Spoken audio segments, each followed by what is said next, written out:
ভাই ধানগুলো সবই নষ্ট, বেশি একটা ধান আমরা পাইনি। আমি জানি আপনি স্কিপ করে চলে যাবেন, কারণ এই ভিডিওটা দেখবেন না, কারণ আমি নতুন। প্লিজ একটু দয়া করে সম্পূর্ণ ভিডিও দেখার চেষ্টা। ধানগুলা দেখতে পাচ্ছেন, এই ধানগুলা হচ্ছে আমাদের লাগানো হচ্ছে, আড়াই কান খেতে লাগানো হয়েছে। তো আপনারা যে ধানগুলা দেখতে পাচ্ছেন, বেশি একটা ধান হয়নি, ধান কিছু চিরা চিরা হয়ে গেছে। তো আপনারা সবাই দোয়া করবেন, ধান কাটা অতি শীঘ্রই কাটা হবে।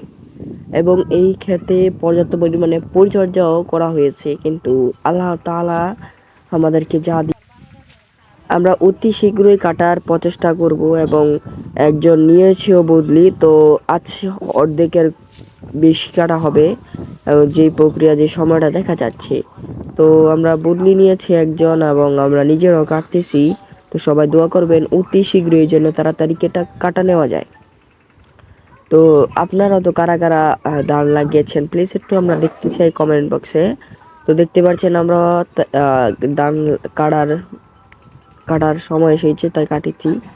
তাই আপনারা দোয়া করবেন যেন তাড়াতাড়ি শীঘ্রই কাটা হয়। তো আমরা এই ক্ষেতটা, দুইটা ক্ষেতের মধ্যে একটা ক্ষেত আমরা কাটতাছি, আর অন্য একটা আরেকটা একখানি রয়েছে।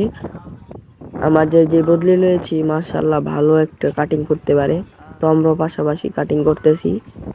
তো দেখা যায় কতটুকু কাটতে পারি। দুইটা ক্ষেতের ভিতরে একটা ক্ষেত ধরা হয়েছে, আর বাকি ক্ষেতগুলা ধরা হয়নি। তো মাশাআল্লাহ ধান মোটামুটি ভালো হয়েছে সব মিলে, আলহামদুলিল্লাহ। সব মিলে আশা করতেছি 10 থেকে 12 ড্রাম ধান হবে। তো সবাই দোয়া করবেন যেন এরকম যেটা চাইতেছি ওইটাই পাই। আমাদের যে বদলে নিয়েছে, মাশাআল্লাহ কাটিং দিকে তো মুক্ত, তো ভালো পরিমাণে কাটতে পারে। তো সবাই দোয়া করবেন, ভালো থাকবেন, সুস্থ থাকবেন। আমি জানি নতুন, তাই আপনারা ভিডিওটা দেখবেন না। তো সবাই ভালো থাকবেন, সুস্থ থাকবেন। আল্লাহ হাফেজ, টাটা।